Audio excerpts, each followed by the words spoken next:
Alright, so since a few of you have been asking why can't your yo-yo go up? Like, why won't it go up? It's just staying down and you can't get it up. So that's probably because you have an unresponsive yo-yo. If your yo-yo looks like this, then keep watching. If it doesn't, don't. Okay, so you have to perform what is called a bind.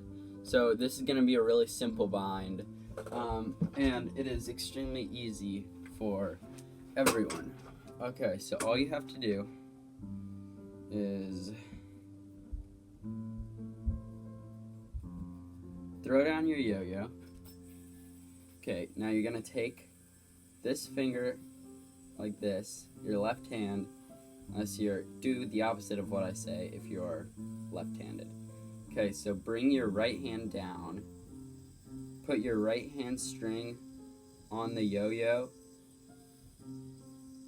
Now slowly go down with your left hand and slowly go up with your right hand and drop. Okay, so then it's just gonna come right up. So here's what it looks like. Okay, so it's pretty simple. There's some other binds like this one, which are still pretty simple, but it leads into other tricks if you do a half bind like that. So if you guys want more yo-yo videos, let me know, because you guys have seemed like you have, because you guys have been commenting a lot on our yo-yo videos. Thanks for watching. Jayden Incorporated.